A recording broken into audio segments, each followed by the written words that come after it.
que delícia! Que bom, Thaís.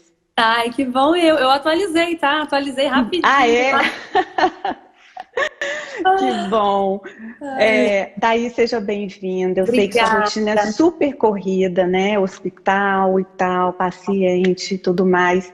Que bom que você conseguiu esse tempinho para a gente trocar essa ideia de um assunto que a gente já quer falar há mais ou menos Tá, um ano, já, né? verdade.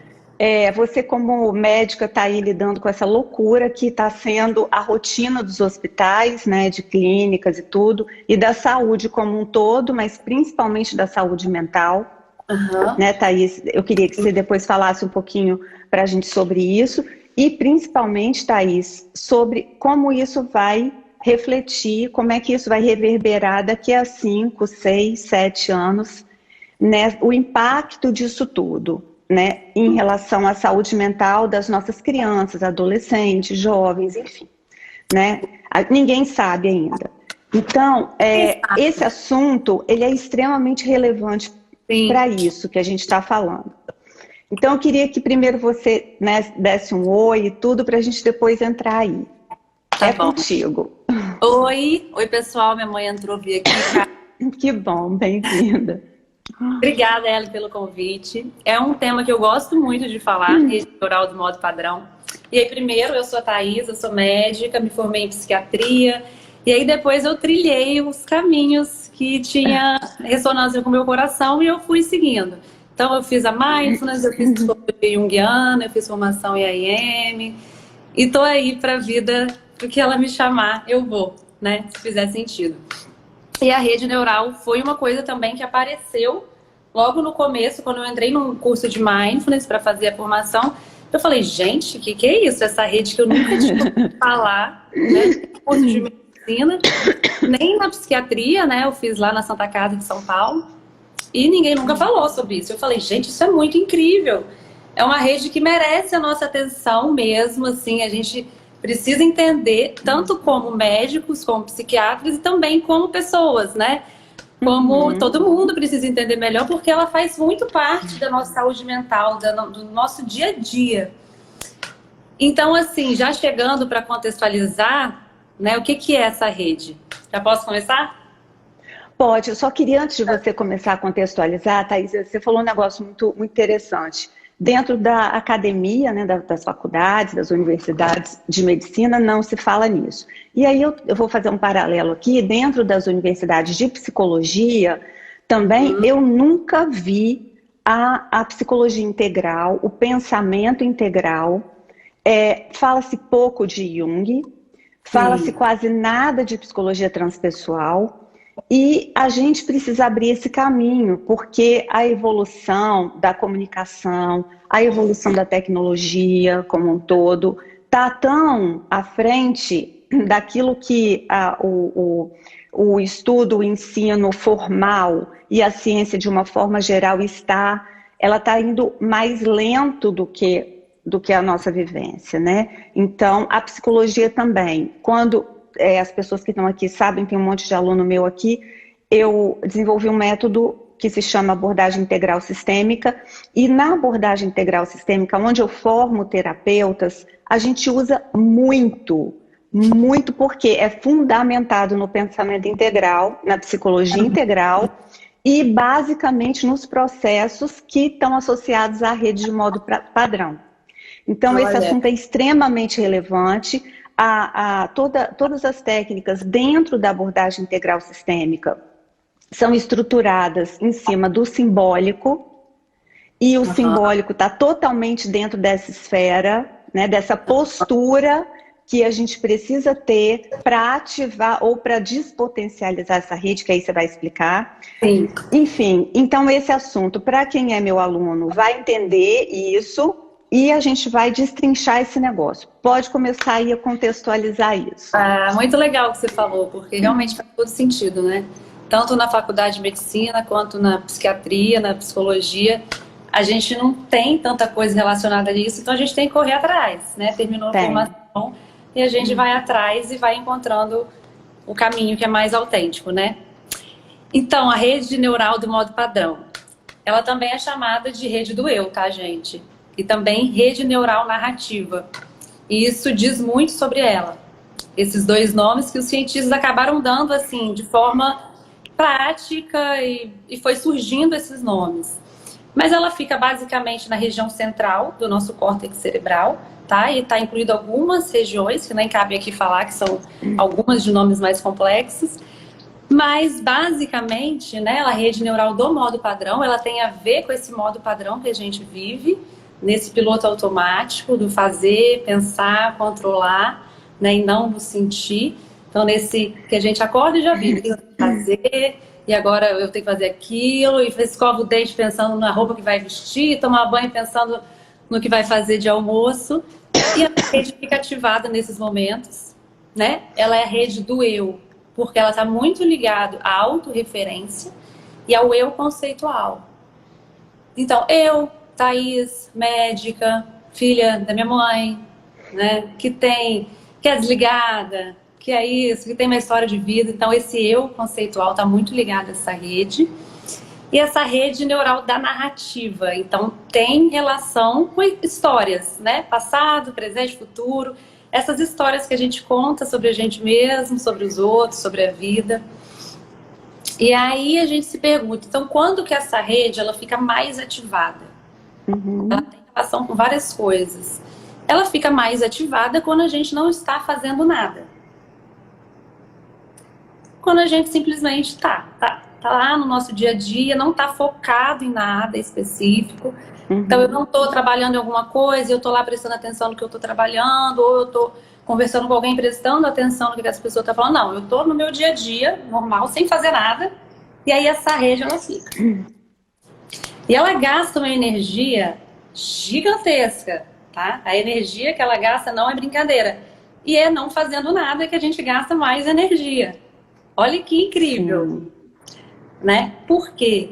Porque quando a gente está sem fazer nada, sem foco em nada, a gente fica no devaneio mental. O que eu vou fazer? Será que o que eu estou falando, será que é bom mesmo? Será que eu sou boa? Né? O que eu tenho que fazer? Cadê os checks que eu tenho que fazer no meu dia? O que eu vou fazer de almoço? Essa história e esse eu. Será que gosta de mim? Será que isso? Será que aquilo? Isso tudo compõe a rede neural. Eu queria só fazer criar um contexto aqui mais na área terapêutica, que é assim, quando a gente fala, né, eu faço isso, eu gosto daquilo, eu quem? A pergunta que deve ser feita, eu quem gosto isso ou não gosto daquilo? Quem é esse eu? Porque esse eu é a nossa identidade básica, a nossa personalidade básica. Por meio dela, a gente constitui várias outras, por exemplo, que é eu, Ellen, sou a identidade base, filha de Hélio, filha de Eni, porém existe uma Ellen que é mãe, existe uma Ellen que é psicóloga, existe uma Ellen que é professora, existe uma Ellen que é, enfim, filha. Então, quando essa autorreferência, né, que você traz, é exatamente essa autorreferência desse eu base, dessa minha identidade base, que é o nosso ego, né? Sim. O nosso ego base. Então, quanto mais esse que eu penso que sou, né? Porque se a gente parar para pensar, Thaís, se, por exemplo, eu caí e sofri um trauma e esqueci, tive um apagão. Eu continuei existindo. Então, quem é que desligou? Quem foi que saiu de cena? Ou quando eu durmo, quando Ellen dorme, eu continuo existindo. Então, quem é esse eu? Né? Que desligou um pouco, deu um pause nessa identidade, nesse ego, nessa referência de eu. Então, quem é esse que continua existindo? Sim. Essa pessoa. Então, quando a gente fala em autocentramento, é autocentramento nessa identidade base. E isso, todo mundo que está aqui, que faz a minha formação, a gente trabalha demais nisso, que é quando você reconstitui a sua história, quando você reconta essa história, né? Mudando não a história em si, mas a pontuação dela, né? Criando novas formas de leitura. Sim. E aí eu reconto para mim mesma. Então, até que ponto isso daí pode ser conscientemente trabalhado? Me fala disso. Isso é a história do eu, né? É a história do eu que a gente vive emaranhado nela e muitas vezes é uma história deprimente. Essa história é uma história triste, porque é a história que a gente conta. E vai depender do estado de espírito que a gente está também para contar essa história da gente. Então, se eu estou num estado deprimido, como é que eu vou contar essa história? Né? Vou ficar para trás e vou contar só vou ver o lado negativo dessa história. História. Se eu estou num estado melhor, né, de mais tranquilidade, me sentindo bem comigo mesma, num local agradável, como é que eu vou contar essa história? Não estou deprimida, então eu vou olhar de outra forma, vai ser outra história. Interessantíssimo. E sabe que a gente podia fazer um exercício aqui com o pessoal que está assistindo, do seguinte: a partir de qual personagem, de qual de você está contando essa história? Sim, sim. A partir de qual? A partir da mãe, a partir da profissional, a partir da irreverente, a partir da deprimida? Porque a história vai mudar a versão, dependendo do personagem que está contando. Isso, perfeito. Né? E, por exemplo, nos transtornos, né? A depressão. Quando a pessoa está deprimida, ela está tomada por esse personagem deprimido. Então, ela não consegue conversar com os outros personagens. Então, realmente, a história ela vai ser uma história trágica, vai ser uma história triste, porque é mais forte do que a conta. Sim. Né? E a rede neural tem tudo a ver com isso, porque essa história está na rede neural do modo padrão. Inclusive, tem uma pesquisa que é muito interessante, que umas pessoas tomaram uma substância que despotencializa, que é a psilocibina, em doses altas, despotencializa essa rede de uma forma abrupta, né? Despotencializa muito. Não dessa forma que a gente está falando. E aí, eles sentiam isso, eles sentiam, gente, esse eu é só uma ideia, ele não é a realidade. Eu sou muito mais. Eu tenho conexão com algo muito maior do que esse eu. Né? Então, claro para essas pessoas que elas são muito mais do que esse euzinho. Que a gente fica grudado nele, a gente acha que a gente é ele. Né? Sim. Isso teve resultados incríveis, né? Foram pessoas que saíram de depressão, que começaram a ter outro sentido para a vida, olhar de outra forma, ressignificar, viver melhor. Então, Thaís, esse eu. Então eu posso entender assim, que quanto mais essa rede tiver entranhada, alimentada desse eu, mais ativa ela fica. Isso. E quanto mais ela tiver, quanto menos eu tiver nessa rede, quanto menos informação sobre esse eu tiver na rede, ela despotencializa. Sim. Sim, isso? Sim, faz sentido isso. Sim. Se ela está despotencializada, então eu consigo ter uma visão mais clara, mais objetiva, mais tranquila. É isso? Sim. Isso. Então, quais são as formas da gente despotencializar essa rede? Quais as opções que a gente teria? Tá. Só contextualizando assim, o que você falou é isso mesmo. Quando ela está despotencializada, a gente consegue se distanciar mais da gente mesmo. Não é que eu vou deixar de ser eu, não vou ter referência de quem eu sou, não. Sim. Mas eu me olho de uma forma um pouco mais distanciada e aí eu não entro no emaranhado dos pensamentos. Eu não entro no emaranhado das emoções, eu não me misturo. Nossa, Thaís, hoje isso daí era para mim. Hoje isso daí era para mim. A gente está vivendo isso diariamente, não tá? Essa ansiedade está muito... Fala aí. Termina aí. Isso é para mim hoje. Aí a sua pergunta, como despotencializa? Eu vou entrar num ponto rapidinho para as pessoas entenderem. Tem uma pesquisa que é muito conhecida na Mindfulness. Tá? Mindfulness é um tipo de meditação que você se concentra no corpo. Você leva atenção nas sensações corporais. Então, vou observar minha respiração, vou observar o peso do meu corpo. Tá? É um treino da atenção. Então, algumas pessoas, um grupo de Pode falar. Não, eu ia falar para os alunos que estão aqui, que eu estou vendo que tem vários, é exatamente a nossa postura fenomenológica. Dentro da IES, quem é terapeuta aqui, que formou e tal, é a nossa postura fenomenológica. Tá? Era só isso, para poder chamar. Pode falar. Pode seguir. E aí essa pesquisa foi um grupo que não fez esse treinamento, né, de voltar para o corpo, para o sentir, essas meditações, e teve um grupo que fez esse treinamento. Tá? O grupo que não fez esse treinamento entrou nessa máquina de ressonância magnética funcional, que é a máquina, né, de imagem, que você vê o funcionamento do seu cérebro. E aí esse grupo ficava como? Né? Você entra numa máquina dessa, você não faz nada, não tem nada para você fazer. E aí eles ficavam, nossa, que saco que eu tô nessa máquina. O que eu tô fazendo aqui? Que eu tô ficando já claustrofóbica, já começa. O que eu vou fazer depois daqui? E o que meu marido vai achar? E a história já começa, já entra. Será que eu vou conseguir ficar até o fim? Será que eu vou conseguir ficar até o fim? Já vai lá no futuro, já volta no passado, já vai lá para os devaneios. E aí eles viram que a rede neural de modo padrão é hiperativada. Quando na ressonância e não faz nada. E o outro grupo que fez esse treinamento de sentir, de conexão, de meditação, a rede neural era muito menos ativada. A rede que era ativada era uma rede lateral, que tem relação com a ínsula, que é uma parte do cérebro que tem a ver com as sensações corporais, com essa conexão com o corpo. Então essas pessoas que fizeram o treinamento, elas estavam lá na máquina e estavam mais no momento presente. Inspirando, expirando, sentindo o peso do corpo. Não tinha tanto essa narrativa, não tinha tantos pensamentos.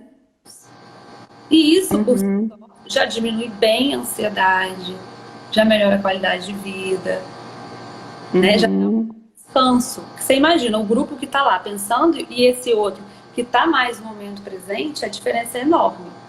Então, baseado nisso, como é que a gente faz para despotencializar essa rede? Uma alternativa é essa, tá? Se voltar para o sentir. Para o corpo, né? Para o corpo. Vou lavar a louça, né? Dicas práticas, vou lá. Então, tenta ficar lá, sentir o sabão, sabe? Sentir a água. E aí vem algum pensamento, você volta para sentir aquilo. Tá tomando banho? Tenta ficar lá, tomando banho. No seu dia a dia, vai usando isso a seu favor. Tá caminhando de um lugar para o outro, vai sentindo o vento, porque tem relação com os 5 sentidos, né? Com olfato, tá comendo, tá lá comendo. É um desafio isso, porque a gente está muito na rede neural do modo padrão, porque ela está hiperativada, né? O modo de funcionamento automático, no piloto automático. Então, você sentar para meditar, né? A gente fala meditar, as pessoas já fogem, já quase fogem da live aqui, né? Sim, Mas, assim, ressignificar isso. Você sentar, começa com 3 minutos. Senta, observa sua respiração, sente o peso do seu corpo. Aí vai vir pensamento, você vai reconhecer o pensamento e vai voltar para sentir o corpo. Isso é o treino da atenção. É isso que vai fazer a neuromodulação cerebral, que vai ativar mais a ínsula e menos a rede neural. Tá? Isso é coisas. E aí, tem outras coisas, né? Se você está muito ativada, se sua rede neural está muito ativada, por exemplo, alguém fala alguma coisa para você e que pega na sua ferida, né? Você tem lá o seu complexo de inferioridade, alguém falou alguma coisa, estou lá remoendo aquilo, o que essa pessoa falou, e ela devia ter falado, e eu sou isso, eu sou... Você despotencializa essa rede desenhando, por exemplo. Dançando. Vai pro sentir. Inclusive, eu não sei o quanto está relacionado, mas o trabalho da Nise da Silveira na área da saúde mental, com arte terapia, né, com a pintura, eu acho que está muito relacionado a isso também. Perfeito. Né? Todos os transtornos mentais, Thaís, envolvem a despotencialização dessa rede também? A maioria, sim. A maioria. A esquizofrenia tem algo um pouco diferente em relação a isso. A esquizofrenia é uma outra história, mas no geral, dos transtornos mais comuns, a grande maioria é toque, ansiedade, depressão, transtorno de déficit de atenção. Uhum.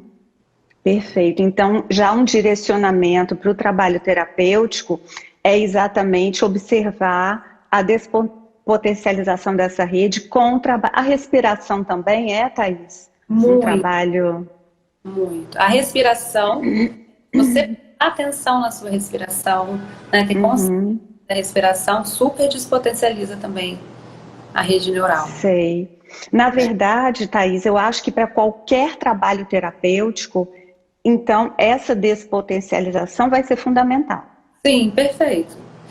Para qualquer trabalho. Porque, né, o que os trabalhos terapêuticos eles querem? Eles querem uma expansão de consciência, eles querem que a gente veja de um lugar que a gente não está tão emaranhado nas nossas emoções e nos nossos pensamentos.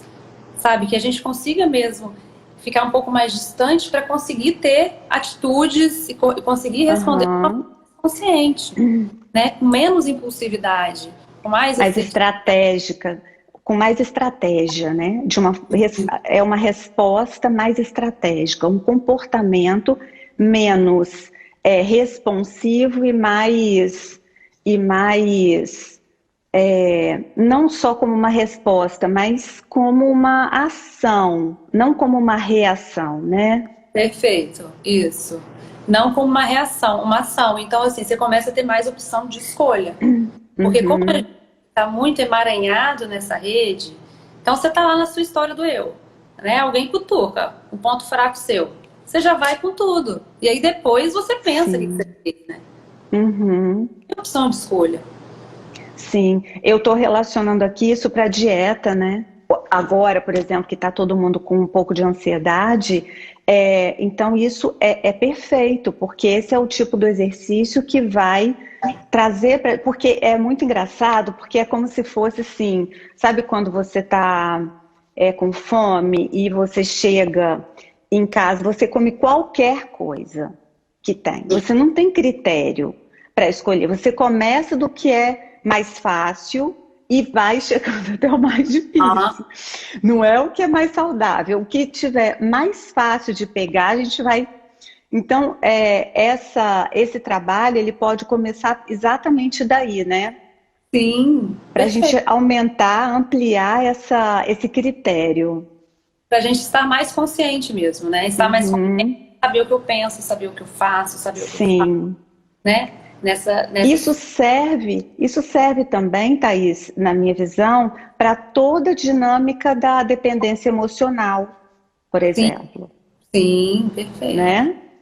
A emoção, né? Quando a gente fala de emoção, a gente tem, né, na minha visão, a gente tem uma dimensão mental e uma dimensão emocional. Sim. Né? A gente fica querendo resolver a emoção com a dimensão mental. Não vai dar certo. Sim, exato. É o que eu falo, por exemplo, dos trabalhos terapêuticos que ficam muito aprisionados na parte física, por exemplo, do funcionamento cerebral e do aspecto da neurociência, especificamente, do funcionamento da parte física. Porque essa dimensão, por exemplo, emocional, ela não está muito contemplada nessa visão behaviorista, comportamental, ela não está muito ali, ela não foi contemplada ali, porque essa visão mais mecanicista, mais objetiva, mais material, ela vai aprisionar a gente um pouco, né? Pelo menos na minha visão. Então, por isso que quando eu estruturei essa abordagem integral sistêmica, ela já se fundamenta na psicologia integral que vem da transpessoal. Então, ela já está em um campo onde a gente tem essa inserção, por exemplo, desse campo emocional não tão objetivo, não tão mensurável em laboratório, mas ele vem mais para a pesquisa empírica, do sentir, mais no campo da fenomenologia. Perfeito. Né? Muito legal. Como é que você vê isso? Então, em relação à rede, né, que a gente está falando aqui, quando a gente está com ela mais despotencializada, que é quando a gente está mais conectado com o sentir. Então, eu estou conectado com o meu sentir, né? Eu estou fazendo esse treinamento todo dia, estou meditando um pouquinho, estou levando a minha atenção para o meu sentir, estou tomando um café sentindo o cheiro. Vou fazendo isso no meu dia a dia, levando isso como, como algo que é muito importante para a minha vida, porque eu sei dos benefícios, né? Como eu estou falando aqui. Sim. E aí vem uma emoção, né? E a emoção vem uma raiva. Ou tristeza muito grande. O que a gente tende a fazer? Veio essa emoção. E aí a gente já começa com um cognitivo. Nossa, eu não devia estar sentindo isso. Nossa, eu tenho tudo. Como é que eu estou sentindo isso? Eu sou péssima. E aí você começa. Aí você começa a aquela emoção. E aquela emoção vai ficando. E ela vai ficando. E você vai se entranhando nela com a sua história do eu. E eu. Eu sou a pior pessoa do mundo e nem tenho salvação. Né? Exagerando. Sim. Quando a gente tenta resolver com a dimensão mental algo que é emocional, muitas vezes piora. Vira uma guerra interna. Né? Vira uma batalha. Mesmo se a gente tenta contar outra história em cima daquela. Sim, sim. A gente só está potencializando ela cada vez mais, essa rede. Isso, só está potencializando. Então, assim, sabendo disso, né? Sabendo que eu potencializo quando eu alimento essas histórias. Quando eu tento resolver pensando no que eu fiz, no que eu deixei de fazer, como é que eu estou alimentando, não é o momento. Pode ser que depois, né, que você passe, mas no momento vai viver a tristeza, né? Eu vou chorar, eu vou sentir isso, é isso que está acontecendo. Ok, eu tô triste, ok, vou levar minha tristeza para trabalhar, se eu tiver que trabalhar. Eu não vou dar tanta atenção, focar tanto, tentar resolver com o meu mental. E isso, quando você está com a rede despotencializada, isso fica mais fácil. Por quê? Vem a emoção, você sente ela. E aí você percebe que vai vir um monte de pensamento em cima. E você tem a opção de escolha. Opa, agora não é o momento. Você consegue perceber isso mais rápido. Porque essa forma de estar com as sensações, ela é mais rápida também. Quando a rede neural está despotencializada, a gente consegue perceber as coisas de uma forma mais clara e mais rápida, porque a gente está mais distanciado, entendeu? Perfeito, perfeito. Ô Thaís, tem uma pergunta aqui que é assim, o Felipe perguntou, essa rede de modo padrão seria a rede neural primária? Nunca ouvi falar rede neural primária em relação a rede. É porque a nossa rede neural primária, assim, Foi o que você explicou no começo. Porque ela se constitui lá nas primeiras semanas, nas duas, baseada nas emoções da mãe. E a secundária depois, né? Bem depois. Será que ela tem alguma conexão com essas redes? Então, a criança não tem muito desenvolvida, tá? A rede neural de modo padrão. Ainda não está formada. Não é a mesma coisa. Ela vem bem depois. Agora, eu li alguma coisa, Thaís, que ela pode ser observada nas crianças, mas com uma intensidade menor. Isso procede? Sim, ela está nas crianças, mas de uma forma bem menos potente, né, de branda, mas sim, tem. Mas ela, dessa que a gente tem hoje, é mais tarde. É interessante porque a criança ela ainda não desenvolveu esse eu autocentrado. Então, esse eu, todo mundo que está aqui, enfim, que estuda comigo sabe, essa estruturação do ego, ela começa lá pelos 2 anos e vai até os 16, 18. Então, até esse ponto, a gente ainda está nessa estruturação da nossa identidade base, da nossa personalidade em si. Então, a nossa rede não está tão potencializada. Agora, o estresse na primeira infância, como está acontecendo, como a gente está vendo, que é uma cobrança exagerada, que é um excesso de obrigações, um excesso de informações, acaba potencializando isso bastante, né? Hoje em dia está tudo muito complexo, né? As crianças estão vivendo um outro momento e a rede neural se faz presente de uma forma menos potente, mas ela está lá. Então, o que a gente pode fazer pelas crianças? Dá para fazer isso que eu ia perguntar. Vamos falar disso um pouquinho. Sou mãe, tenho 3 crianças em casa. Qual a alternativa que eu tenho? Então, primeiro é a consciência, né? É a gente ter essa consciência que essa rede é potencializada quando a gente está na mente, quando a gente está nas histórias. Eu acho que o primeiro passo é a mãe saber isso e fazer isso com ela. Então, se ela está com o filho, ela está lá com o filho. Eu sei que é um desafio, né? Que a gente fica no celular e fica com a mente pensando em outra coisa. Mas você está lá presente, né? Eu tô lá. A criança sente, porque essa rede dela é menos potencializada. Então, ela percebe mais a presença. Quando você está menos no mental, no devaneio, você está mais presente no aqui e agora. Então, a primeira coisa é a mãe, né? Esse trabalho. E depois é ir mostrando isso pro filho, pra criança. Vamos sentir o cheirinho do seu, sei lá, do seu suco que você tá bebendo. Olha que interessante, né? Tem um cheirinho de uma fruta. Eu acho que tem que ser muito lúdico pra criança se interessar. E criança é muito curiosa. Sim. Aí ela vai começar no dia a dia dela, nossa, o cheirinho. Ai, nossa, essa água do banho. Então, levar essa consciência do sentir no dia a dia. Eu acho que isso já começa a fazer uma boa diferença. Eu acho que o exercício, para quem está assistindo, os 5 sentidos básicos que a gente tem: visão, audição, tato, olfato e paladar, explorá-los. Então, por exemplo, sentir a textura, né? Sente essa textura. O olfato, trabalhar, paladar. Tem gosto de quê? Fecha os olhos. Me descreve, tem gosto de quê? Perfeito. Então, descreve. Eu acho que isso tudo é um exercício bom, porque às vezes a gente pensa que meditar é só ficar de olho fechado, sentado, de perna cruzada. E a gente está aprendendo aqui que existe todo um outro universo meditativo que não está só relacionado com sentar de olho fechado, mas que é uma forma de vida. Né? É uma forma de estar presente na vida. É lógico que o terapeuta, ele precisa estar nesse lugar. Se você é terapeuta e está aqui assistindo, não é opção. Não é se você gosta, não. Você precisa estar nesse lugar. Pelo menos se você é terapeuta da área que usa como método a fenomenologia e tudo mais, você precisa ir para esse lugar. Porque a observação do fenômeno vem pelo estado de presença.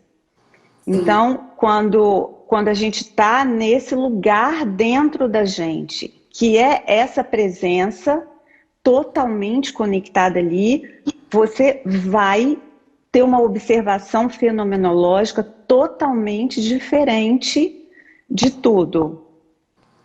Sim. Então, como fazer isso? É uma forma de vida, não é 3 minutos por dia. Também mas é uma forma de vida. Então, o tempo todo, você está trabalhando esse estado de presença, esse estado de estar realmente ali, não só vivendo a experiência, mas sentindo a experiência.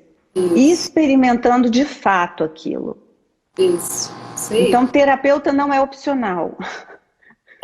Precisa ir, porque a escuta terapêutica depende desse estado de presença.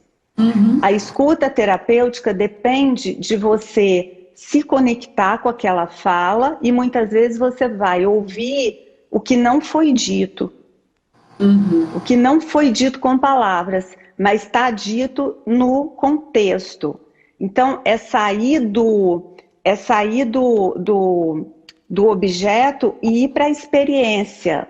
Sim, é isso mesmo. Né? Quando a gente está muito no devaneio mental, a gente sai da experiência, a gente sai da realidade, a gente vai para outro universo. A gente tem que estar, se a gente está com uma pessoa, sendo terapeuta ou não, né? É estando ali, presente. O terapeuta mais ainda, porque é um recurso terapêutico. Se você não vai perder.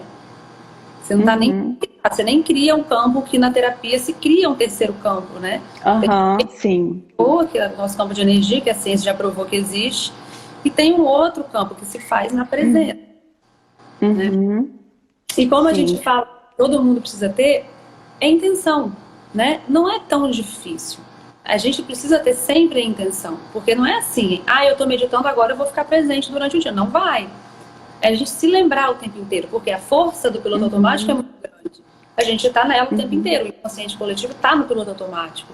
Então, para a gente sair, precisa de determinação, esforço e intenção, se lembrar, né? Então, quem é terapeuta, então eu estou aqui agora, vou sentir o peso do meu corpo. Eu tenho várias ferramentas, tá? Se vocês for, eu tenho um olhinho com cheiro aqui, eu tenho outro cheirinho ali, tenho várias, porque também vai me auxiliando, né? Eu vou conseguindo ficar. Temos outra pergunta aqui, Thaís. Existe algum tipo de distúrbio psicológico ou neurológico que impeça o desenvolvimento da rede de modo padrão? Olha, sobre isso, porque essa rede seria o eu, né, nessa pode ser uma coisa um pouco diferente. A esquizofrenia, por exemplo, tá? Não sei, tá, gente? Teria que pesquisar mais a fundo. Estou elaborando pelo conhecimento. A esquizofrenia, por exemplo, ela é uma quebra. Então, tem a crise e realmente se coloca nesse lugar. Ela não está funcionando de quem não tem esquizofrenia, porque o eu pro esquizofrênico, ele é de humor e não tem essa relação que a gente tem. Eles estão falando aqui que está travando um pouquinho. É só a Thaís ou eu também?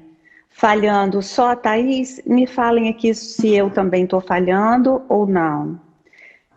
Pelo que eu entendi, todas os transtornos que envolvam a psicose, que é o surto, que é aquilo que me desconecta do eu, elas então estariam aí nessa situação. É isso? Só a Thaís que está travando, né? Então, eu acho que a gente pode entender que está mais relacionado a tudo que é psicose. Será que, isso do ponto de vista da psicanálise, né, Thaís? Porque as outras abordagens não vão considerar essas estruturas. Por isso é que eu falo que as abordagens mais objetivas, no caso, por exemplo, da comportamental, elas já nos limitam um pouco nesse sentido. Né? Porque ela já parte de uma outra visão filosófica. Ela diverge desse conceito da parte filosófica, da visão de homem mesmo, né? Então, ela já se distancia um pouco dessa visão aí. Mas será que a gente pode entender assim que todas as síndromes, transtornos que vêm da psicose, elas estariam desconectadas, por exemplo? Faz todo sentido. Né? Se você for mais para psicose, essa rede, aí ela está despotencializada. Tá? É totalmente despotencializada, fragmentada, aí é uma outra história. E aí, para a pessoa com surto, com esquizofrenia, fazer treinamentos mais subjetivos, como psilocibina, né? Como você tomar uma medicação que vai dissolver isso, não é o caso para de transtorno. Exatamente. E eu falei isso na aula que eu dei há umas semanas atrás. Qual o sentido de você usar, por exemplo, algumas técnicas que são da psicologia, por exemplo, a hipnose, em uma pessoa com esquizofrenia? Em uma pessoa com, sei lá, chegou no surto, não faz nenhum sentido, porque a pessoa já está com uma desconexão. Então, não precisa você reafirmar, você aumentar essa desconexão. Pelo contrário, você tem que trazê-la, né? Então, quer dizer, potencializar essa rede, não despotencializar. Não, você tem que trazê-la para a vida, para o momento presente. Isso. Acontecendo, para o dia a dia. Isso. Né? Nesse movimento, e não nesse movimento. Sim, mas expandir esse movimento do eu, né? Não do eu, mas... por isso, Thaís, que é muito importante o terapeuta entender o trabalho multidisciplinar com o psiquiatra. Né? Até que ponto eu posso levar sem ter esse suporte e até que ponto eu não dou conta sozinho. Porque a gente sabe que um caso, por exemplo, de psicose, o transtorno, por exemplo, esquizofrenia e tal, a gente vai precisar de um psiquiatra, né? Uma Sim. bipolaridade. Não há como, porque é algo que envolve funcionamento cerebral, é físico, é corpo, é substância, Sim, sim, é químico, né? precisa de uma É química. químico. E aí, como é que você faz, Thaís? Você, como médica, aí no seu consultório, você tem essa visão, por exemplo, do trabalho multidisciplinar? Você se coloca à disposição do terapeuta? Como é que funciona isso? Eu acho que é fundamental, tá? Conversar com o terapeuta, porque a pessoa vai toda semana, né? Se a pessoa está tratando comigo com psiquiatria, eu faço psicoterapia, outro tipo, mas tá só com psiquiatria comigo e tá com outro terapeuta, tá indo toda semana, é uma outra visão, é um outro olhar, né? Ele tem outras informações, então precisa muito dessa conexão, precisa muito mesmo, até porque assim, às vezes o terapeuta, quando tem uma abertura, ele também vai me dar um toque, olha, né? Ele não tá legal, porque eu vejo menos. Uhum. Então, é muito difícil trabalhar sem ter essa disciplinaridade. Visão. E assim, até para o ajuste, a dose, o ajuste do medicamento, ser feito sempre pelo médico. Terapeuta que está aqui ouvindo, terapeuta não mexe em medicação, não conversa sobre medicação. Então, envolveu um psiquiatra, envolveu medicação, você vai direto conversar, buscar o trabalho multidisciplinar com o médico que está com o caso, né? Isso mesmo. Ó, o Felipe perguntou aqui, né? Seria correto dizer que essa rede de modo padrão começa a se desenvolver no momento da criação do ego? Um momento específico, né? Não sei, mas tem tudo a ver com o ego. Né? Essa rede do eu, como até os cientistas chamam, rede do eu é a rede do ego. Então é totalmente ligada mesmo. Provavelmente né? Junto com o vai se formando. E, Thaís, o trabalho, por exemplo, com a meditação, sem atenção plena. Meditação, se bem que todas vão ser, né? Mas vamos supor que a pessoa chegou aqui e acha que meditar é ficar sentado de olho fechado. Tá. Mesmo se eu não estiver lavando a louça, eu vou parar tudo que eu estou fazendo, vou ficar sentadinha 5 minutos com o olhinho fechado, acalmando, silenciando e só respirando. Esse trabalho também é efetivo na despotencialização dessa rede? Então vamos lá, né? Meditação. Para ser meditação, né, por um trabalho científico, tem que ter relaxamento mental, relaxamento cognitivo, tem que ter uma técnica específica. Você pode fazer sozinho e tem que ter uma âncora, né? Tem que ter algo que você vai levar a sua atenção, tá? Então, a âncora da mindfulness é o corpo, são as sensações corporais, a respiração. Isso é o principal. E aí, os trabalhos mostram que vai fazer a neuromodulação, tá? Entendi. Então, tem outros tipos de meditação com mantra, que você Isso, vai... eu ia falar disso agora. Muita gente faz. Muita gente faz, mas assim, eu não vejo trabalho científico mostrando se tem relação ou não. Então, eu realmente não sei. Tá? O que tem mostrando né, com provas e, enfim, com exames de imagens, são essas meditações com foco no corpo, porque isso tem a ver com a ínsula, né? A ínsula que você vai se conectar mais com o momento presente, com o corpo. Entendi. A ínsula, ela é responsável por toda a parte emocional do gerenciamento? Também. A ínsula tem essa parte do gerenciamento emocional e essa parte de conexão com o corpo, com o sentir, com essa percepção até mais refinada, sabe? Tem gente que consegue sentir o ar entrando pelo corpo. Isso é ínsula. Então, quando você trabalha isso, você também trabalha a regulação emocional da relação da ínsula. Thaís, o trabalho com meditação guiada, como é que funciona? Pode ser um recurso potente para isso ou não? Sim, eu gosto muito de meditação guiada. A que eu mais conheço é a mindfulness, que tem a meditação guiada que vai guiando para você e para o corpo. Mas outra meditação que não a mindfulness eu também acho ótimo. Sim. Tem a meditação não dual, não sei se você conhece, que você vai para um espaço de consciência. Então, a meditação é um espaço de consciência. Também dá uma ampliação, você também se distancia. Então, assim, não tem comprovação científica? Não, mas a gente sente, né? Acho que não precisa também tudo ter comprovação. O que para você faz bem? Você sente como é que você fica? Como é que você se sente? Porque essa coisa de tudo de fora, o outro vai me falar o que que é bom para mim, o outro vai me falar. A gente parte do princípio Perfeito. que a gente precisa experienciar, porque a gente está falando de experienciar. E eu só, Uhum, ninguém mais, né? Só eu uhum. que eu sinto. Então eu acho que cada um vai pegar o que for importante, né, que fizer sentido e faz e vai. Perfeito. Esse é o ponto que, por exemplo, a psicologia transpessoal, até a psicanálise também não é aceita como ciência, né? Mas imagina se, por exemplo, o Jung tivesse ainda esperando a validação da Sociedade de Medicina para desenvolver o trabalho dele. Então, o método fenomenológico é isso.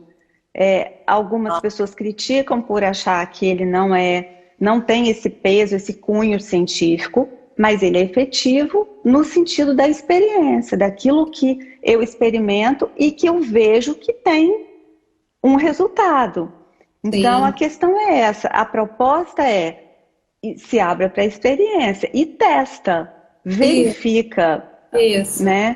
Faça uma experiência de uma semana isso, perfeito. para ver como é que isso funciona comigo. Isso será que melhora a minha dinâmica em casa, com os meus filhos? Com a minha rotina? Como é que é?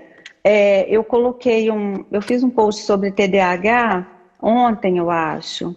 Foi ontem. E falando isso, vários critérios, TDAH em adulto, né? Então, assim, essa coisa de você ter uma rotina, de você criar espaço, por exemplo, esse copo fica aqui, isso fica ali, e você criar esse espaço seguro e organizado interno que se reflete no externo.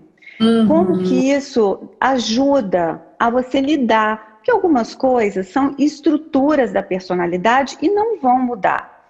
Algumas sim. coisas, por exemplo, o TDAH, né, a esquizofrenia, a bipolaridade. Então, eu preciso lidar com isso. Então, vamos fazer isso de uma forma Sim. bonita, não sei se é bonita a palavra, mas equilibrada. Então, eu Ah, pego um suporte médico, eu pego um suporte terapêutico e eu vou criar práticas, por exemplo, se tem ansiedade. Então, eu crio uma forma de vida que seja funcional.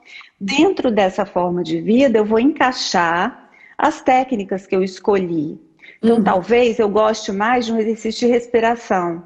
Talvez eu goste mais de um exercício de meditação guiada com o olhinho fechado. sim, Talvez eu goste mais. Isso tem muito a ver com o tipo psicológico, né? tem. E uma coisa que você falou, eu achei bem interessante. Ah, Tem também tudo a ver com isso que a gente está falando com a rede. O nosso cérebro, né, principalmente quando ele está mais ativado nessa rede, ele tem essa mania de economizar energia, né, para sobreviver uhum, mesmo, como espécie. sim. Ele já pega pequenas informações, né, no ambiente e já cria uma conclusão.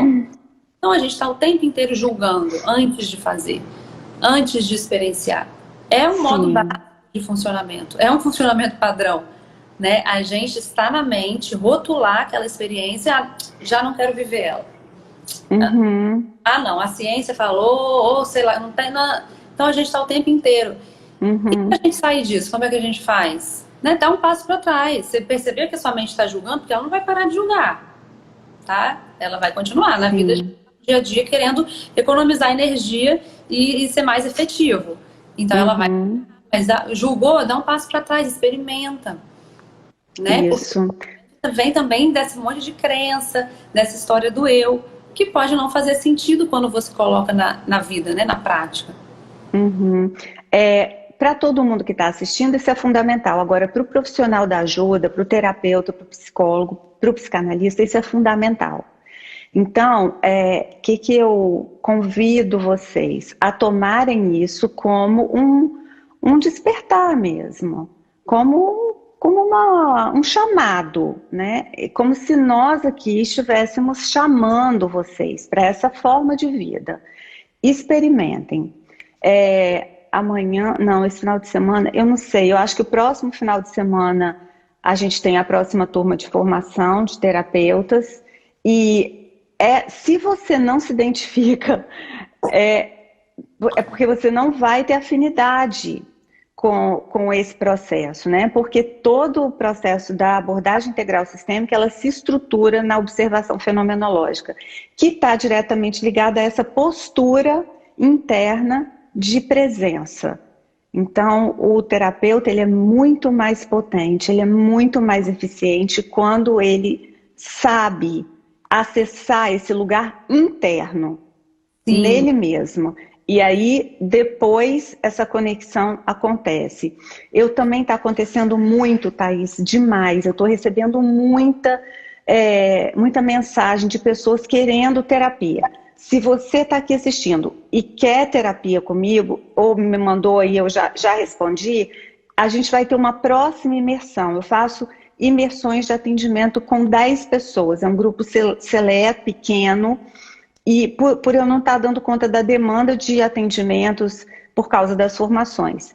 Então, tem que falar com o Edson, ele deve estar aqui na live, ele informa. Quem quiser saber pode perguntar para ele. A gente não tem data ainda por conta dessa lista de pessoas que estão querendo.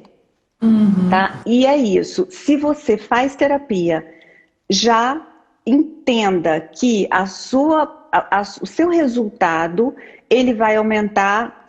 Quantos por cento você acha, Thaís, que a gente consegue potencializar um resultado terapêutico dentro dessa prática da despotencialização da rede padrão, de modo padrão? Eu acho assim, né? Quando você falou, quando a gente está na presença, a gente está conectada com os sentidos. Né? Quando a gente está conectada com os sentidos, a gente está pensando de outra forma. Existe outra forma de pensar. Racional. Só que a gente fica achando que só existe o racional e fica lá pensando: o que eu tenho que falar, o que eu tenho que fazer na terapia? Vai falar isso, vai falar aquilo. Não. Existe uma sabedoria do nosso corpo e existe essa forma que é com percepção. Então a presença vai te dar formas de percepção, né? Vai te dar insight, sensação, conexão. Você vai sentir o que o paciente está sentindo até com o seu próprio corpo, porque você está usando essa outra forma de pensar. Então, não sei quantos por cento, mas, sei lá, dobrar, né? Você vai dobrar. Eu acredito que sim. Eu acredito que sim. É incrível como que chegam terapeutas para a formação e não têm consciência disso. Não meditam, não tem uma prática de nenhum tipo, nem mindfulness, nem a meditação guiada, enfim, não tem. Isso é super preocupante. Nesse momento que a gente está atravessando, eu não sei se as pessoas que não se ajustarem, os hábitos, porque a gente está construindo esse eu. Esse eu está em construção. Apesar da nossa personalidade ter se formado, vamos dizer, aos 16, 18, mas ela está em processo constante. Isso não termina, eu nasci assim, vou morrer assim. Não, de jeito nenhum. Então, eu nasci assim, eu me consolidei assim, mas a partir daí, eu construo o que eu acho que é bom para mim. Sim, sim. Então, esses ajustes a gente precisa fazer conscientemente. Porque e se nada mudar?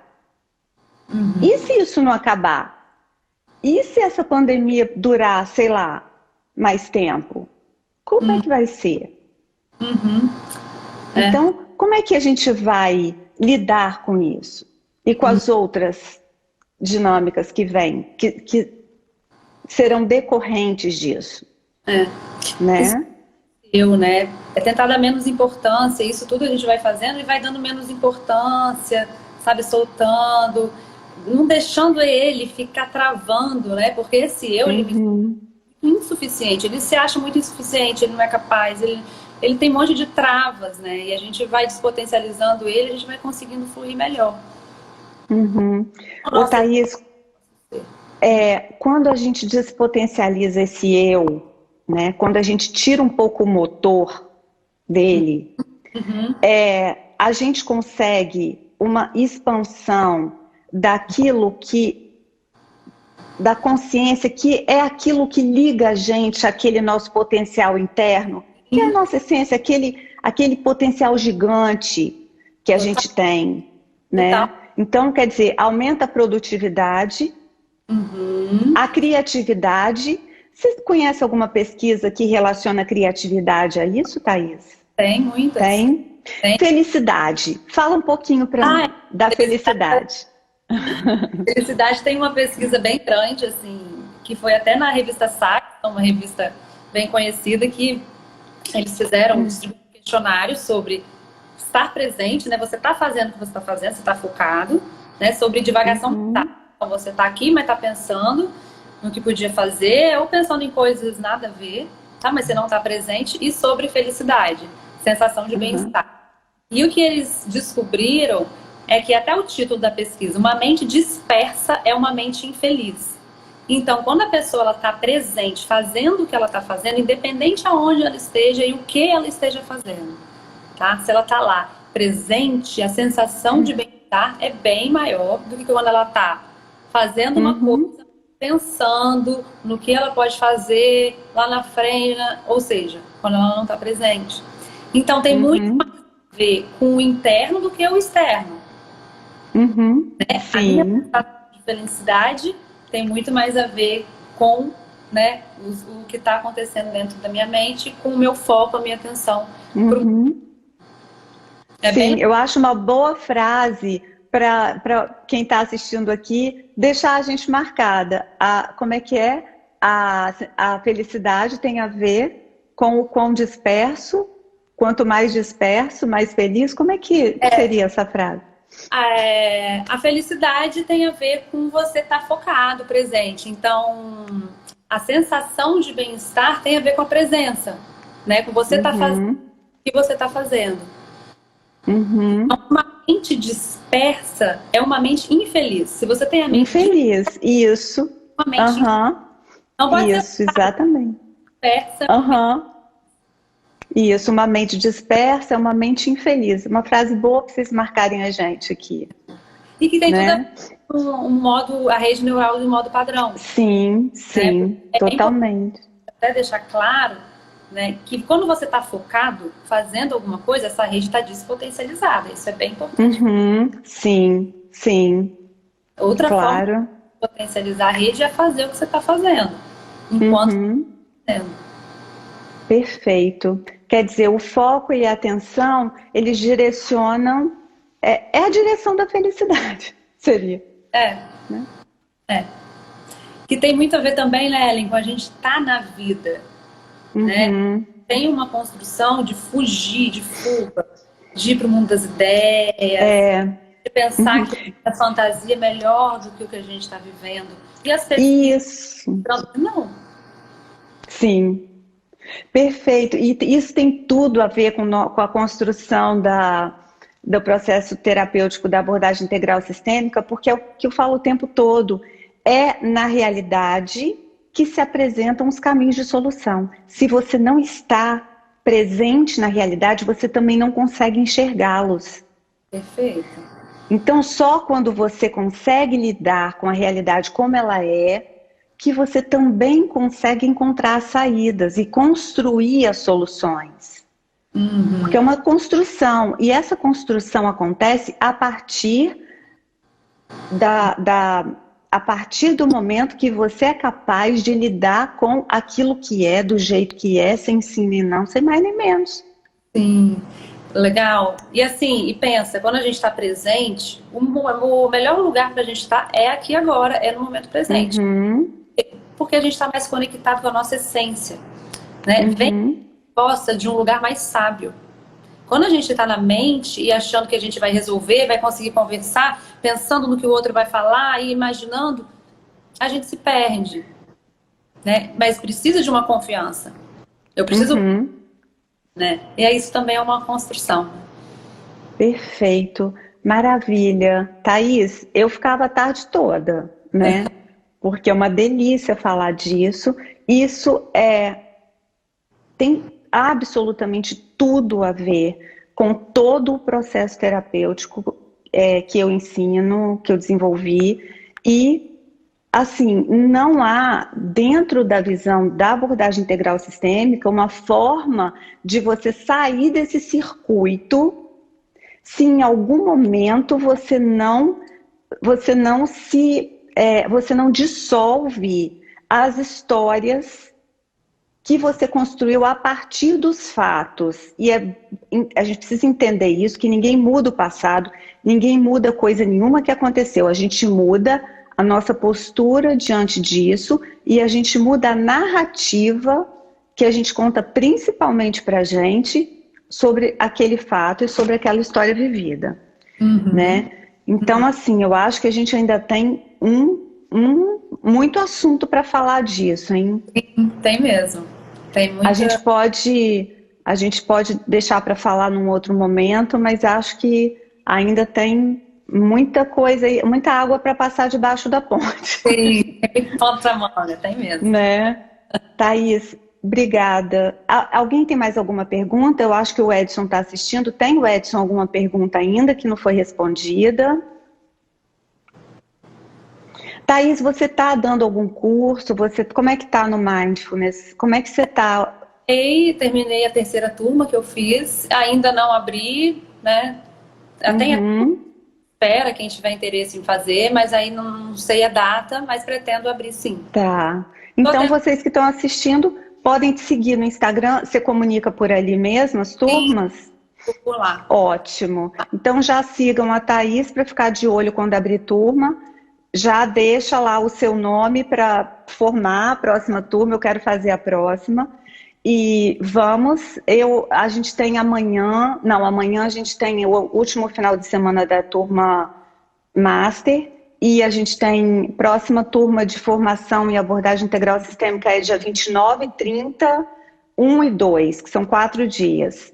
E a próxima imersão, eu não sei quando que é, não adianta o Edson brigar comigo, porque eu não sei que dia que é. Quem tiver interesse, fala com ele que ele resolve. E é isso, vamos então ficar por aqui. Uma pena a gente despedir, mas a gente precisa também elaborar essas informações todas para depois trazer mais e não se perder nada. E quem quiser tirar dúvidas, perguntar alguma coisa, estou à disposição, tá, gente? Pode mandar. Ótimo. Ótimo, eu acho que não tem mais perguntas, porque o Edson não mandou nada. Ele só está confirmando, é 29, 30, 1 e 2 a próxima turma. Isso, quem puder dar um print, marca eu, a Thaís, a fonte, porque aí a gente multiplica essa informação. Quanto mais pessoas se conectarem, melhor, porque a gente vai multiplicando essa consciência, essa prática, esse hábito. E é assim que a gente vai transformando, né? Como é que eu crio a minha realidade? Eu crio criando a hora que eu acordo, a hora que eu vou meditar, a hora que eu vou almoçar, o que eu vou almoçar, né? Como eu me alimento, é assim. Então, às vezes, cria-se muito um sonho, uma viagem, toda uma viagem, como se eu vou criar a realidade com uma varinha de condão. Não, você vai criar, sim, sua realidade, só que é com uma decisão, com uma atitude e com uma escolha. Isso, diária em todo momento. Diária, né? E assim a gente cria uma realidade mais bonita, né? Uma realidade mais funcional e uma realidade mais saudável, né? Isso mesmo. Querida, super obrigada, tá? Foi super bom, foi incrível. Eu adorei. Também. Vamos ver se a gente combina outras, tá? Ó, beijo, obrigada a vocês que assistiram. Beijo em todos. Obrigada.